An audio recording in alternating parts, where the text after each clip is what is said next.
Assalamualaikum warahmatullahi wabarakatuh. Perkenalkan, nama saya Yusnamitul Baratin. Di sini saya akan mempresentasikan tentang bab 8 perilaku organisasi, yaitu tentang motivasi dari teori menjadi penerapan. Lalu ada model karakteristik pekerjaan. Ada 5 model dalam karakteristik pekerjaan, yaitu pertama, keahlian yang bervariasi.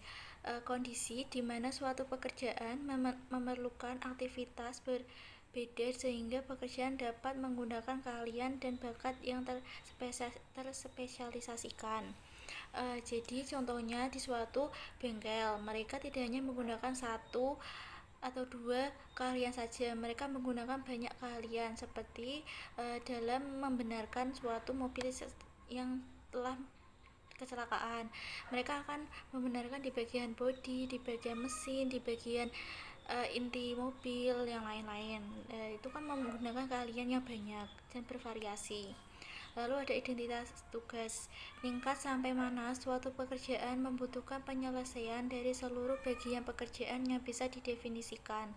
Jadi identitas tugas itu kayak keseluruhan tugas. Jadi misalnya montir, kita kan mendefinisikan montir kayak sebagai orang yang membenarkan mesin. Nah, itu kayak identitas tugas secara menyeluruh.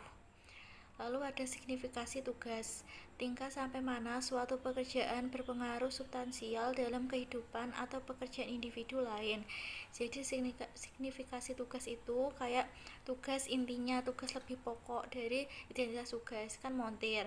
Nah, montir itu kan ada yang membenarkan mesin, ada yang membenarkan bodi mobil, ada yang di bagian yang lainnya. Nah, itu kan signifikasi tugas. Lalu ada kemandirian.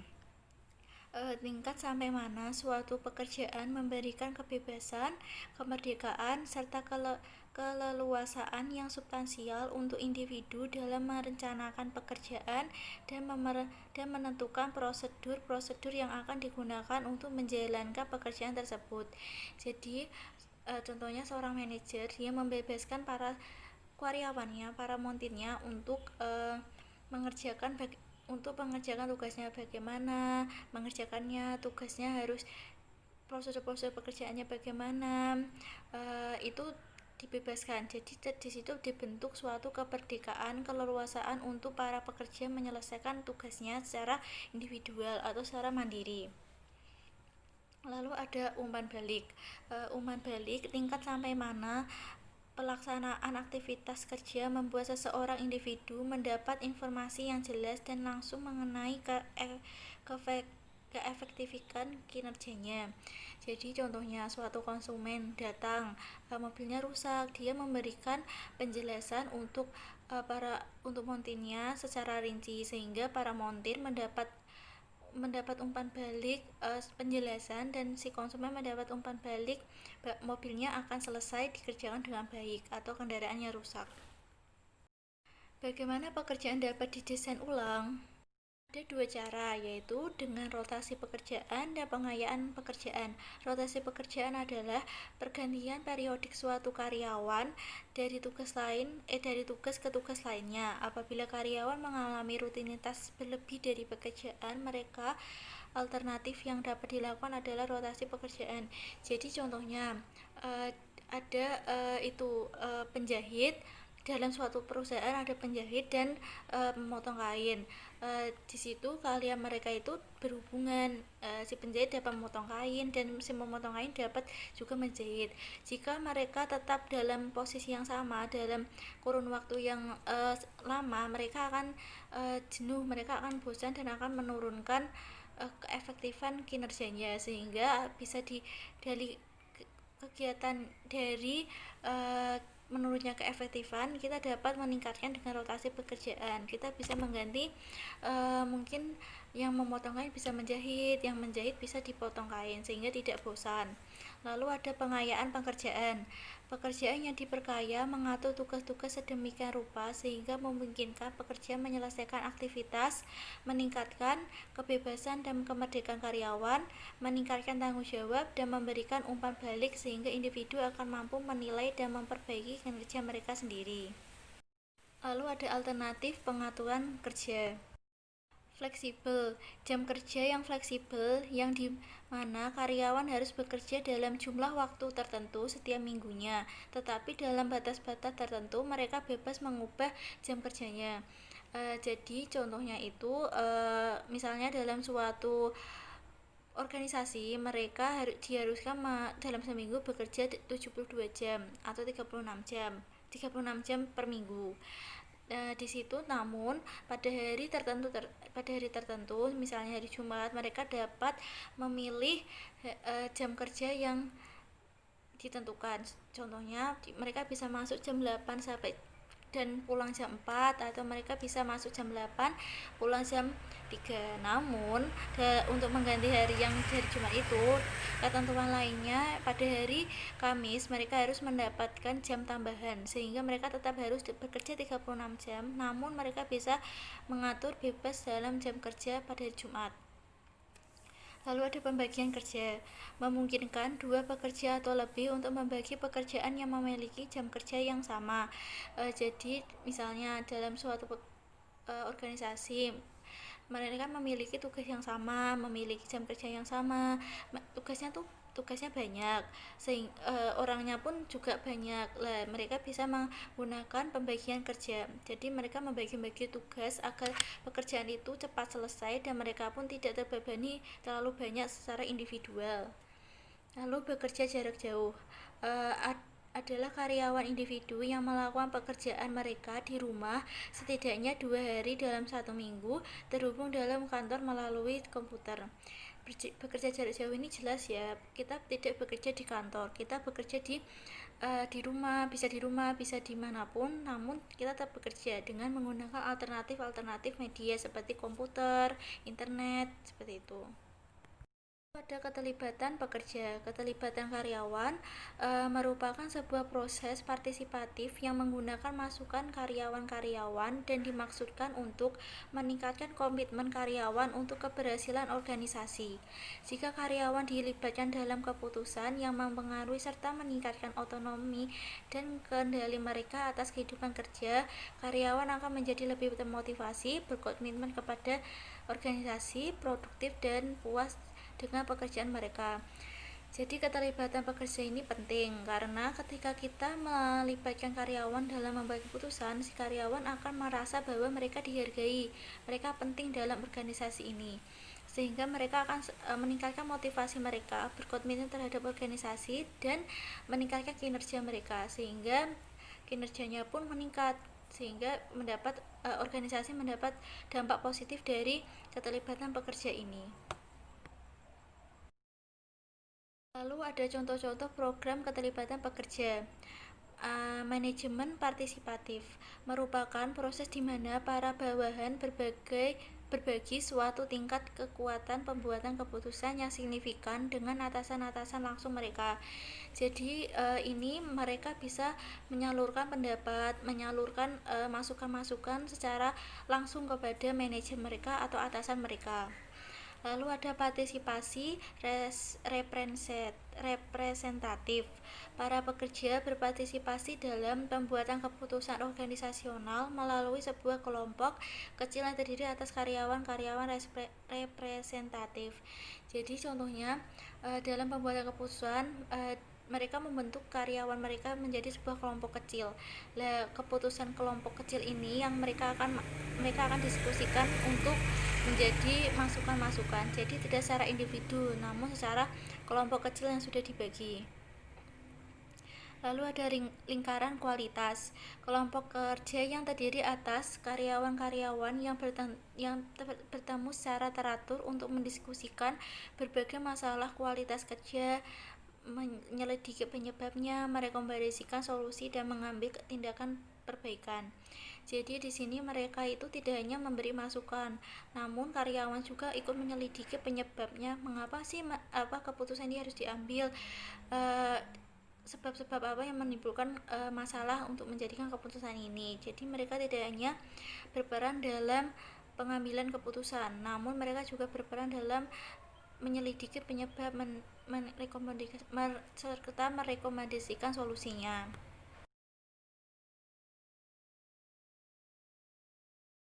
Lalu menghubungkan program keterlibatan pekerja dengan teori motivasi.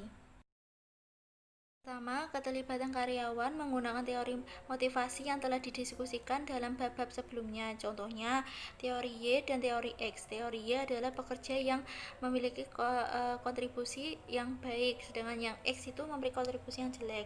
Dalam keterlibatan pekerjaan, mereka bisa memberikan motivasi intrinsik kepada para karyawan dengan cara meningkatkan peluang pertumbuhan, tanggung jawab, dan keterlibatan dalam pekerjaan itu sendiri. Jadi keterlibatan karyawan ini mungkin dapat memberikan motivasi yang lebih intrinsik kepada teori X ya, karena teori X itu cenderung lebih tidak ingin bekerja. Nah, mungkin dalam keterlibatan itu akan memberikan dampak positif terhadap teori X, sehingga pekerja teori X itu mendapatkan motivasi untuk lebih giat bekerja, lebih bertanggung jawab, lebih termotivasi untuk meningkatkan kinerjanya. Lalu kedua ada demikian juga peluang untuk membuat dan menjalankan berbagai keputusan, kemudian mengusahakan keputusan-keputusan tersebut agar berhasil dengan baik dan membantu memenuhi kebutuhan seseorang karyawan akan tanggung jawab, pencapaian, pengakuan, pertumbuhan, dan perhargaan diri yang tinggi.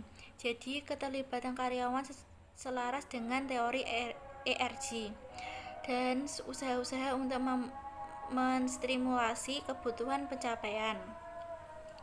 Program keterlibatan karyawan yang ekstensif pun dengan jelas memiliki potensi untuk meningkatkan motivasi intrinsik karyawan dalam pekerjaan. Menggunakan imbalan untuk memotivasi para pekerja. Ada 7 jenis, yaitu pembayaran gaji berdasarkan hasil kerja, pembayaran gaji berdasarkan prestasi, bonus, pembayaran gaji berdasarkan keahlian, rencana pembagian langkah, pembagian keuntungan, rencana kepemilikan saham pekerja. Pertama ada pembayaran gaji berdasarkan hasil kerja. Rencana bayaran di mana pekerja-pekerja diberi bayaran dalam jumlah yang tetap untuk setiap unit produksi yang diselesaikan.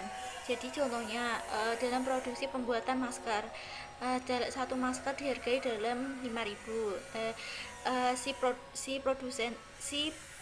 produsen ini dapat menghasilkan 50, sedangkan produsen B dapat menghasilkan 100. Otomatis pembayaran gaji mereka berbeda karena mereka menghasilkan masker yang dihasilkan pun jumlah berbeda. Lalu ada pembayaran gaji berdasarkan prestasi. Rencana bayaran yang didasarkan pada keahlian penilaian kinerja. Jadi misalnya kalau prestasi mereka bagus, mereka akan diberi pembayaran gaji yang lebih. Ketika kinerja mereka yang hanya standar, mereka akan mendapat gaji yang standar juga. Lalu ketika ada bonus, program bayaran yang menghargai karyawan-karyawan untuk kinerja mereka pada saat ini dan pada kinerja di masa lalu. Keunggulan dari bonus adalah memberi penghargaan pada karyawan untuk kinerja saat ini dan pada kinerja masa lalu. Jadi bonus itu biasanya diberikan pada akhir tahun. Jadi mereka itu mendapat bonus atas kinerja mereka yang dulu-dulu. Jadi jika mereka lemburan itu mendapatkan bonus dari perusahaan, tapi bonus itu dibayarkan pada akhir tahun biasanya. Lalu keempat, ada pembayaran gaji berdasarkan keahlian. Pembayaran gaji yang mendasarkan pada level gaji pada beberapa banyak keahlian yang pekerja miliki atau beberapa banyak pekerjaan yang dapat mereka lakukan. Jadi contohnya keahlian itu contohnya pada manajer dan staf biasa. Mereka kan akan keahlian mereka berbeda dan gaji mereka pun berbeda. Mereka mempunyai level yang berbeda. Jadi itu berdasarkan level pekerjaan, level status pekerjaan.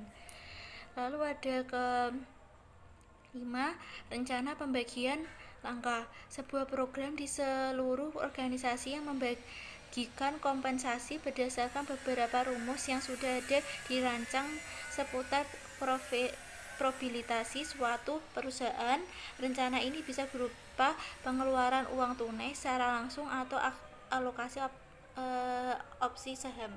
Jadi ini berbentuk kompensasi itu kayak gimana ya, kita bekerja, nah kita mendapat kompensasi pada hal-hal tertentu. Lah di situ kita akan mendapatkan kompensasi. Contohnya kompensasi pada kesehatan. Ketika kita saat bekerja kita mendapat musibah, kita mendapat kompensasi dalam bentuk dana dari perusahaan.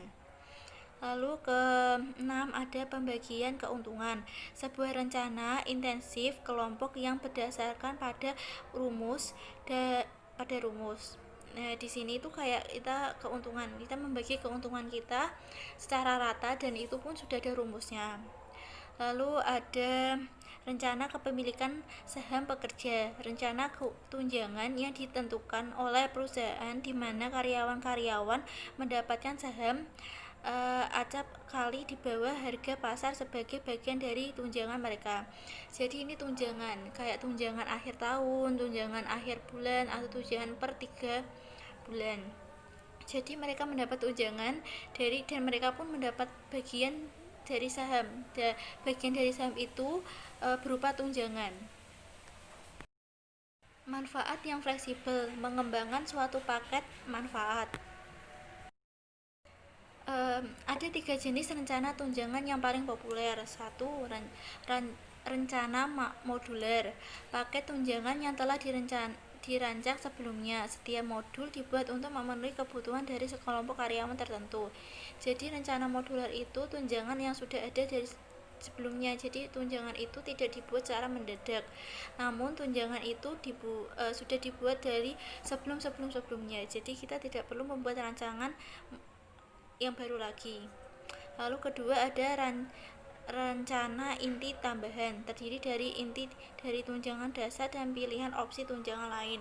Jadi kita mendapatkan tunjangan dasar dan kita dapat memilih opsi tunjangan lainnya. Jadi tunjangan kita tidak hanya satu, tapi kita bisa memilih lebih dari satu. Lalu laporan pengeluaran yang fleksibel. Rencana-rencana pengeluaran yang fleksibel memungkinkan karyawan mengesampingkan jumlah uang yang ditawarkan dalam rencana untuk membayar jasa tertentu. Laporan pengeluaran yang fleksibel bisa meningkatkan bayaran karyawan setelah pemotongan pajak dan asuransi karena mereka tidak harus membayar pajak atas uang yang mereka belanjakan dari laporan ini. Imbalan intrinsik, program penghargaan pekerja. Penghargaan intrinsik dapat berupa program pengakuan karyawan di mana seorang pengawas atau atasan bisa menghargai dan memotivasi kinerja karyawan atau bawahannya. Program pengakuan karyawan berkisar dari ucapan terima kasih yang spontan dan pribadi sampai program formal yang diumumkan secara luas di mana jenis-jenis perilaku tertentu dianjurkan dan prosedur untuk mencapai pengakuan didefinisikan secara jelas. Jadi penghargaan intrinsik itu contohnya ketika karyawan mendapatkan prestasi atau mendapatkan prestasi, kinerjanya bagus, kita akan sang manajer mengucapkan terima kasih. Ucapan spontan terima kasih ini akan berdampak positif karena untuk karyawan ucapan terima kasih dari seorang atasan itu sangat penting, apalagi secara spontan. Mereka akan merasa lebih dihargai dan lebih dihormati sebagai bawahan, sebagai karyawan. Di situ secara jelas mereka akan langsung meningkatkan kinerja mereka agar lebih dipuji lagi oleh atasan. Jadi penghargaan secara intrinsik itu sangat penting untuk kinerja karyawan, untuk meningkatkan kinerja karyawan. Sekian dari saya, pemaparan dari saya. Bila ada kesalahan mohon maaf. Wassalamualaikum warahmatullahi wabarakatuh.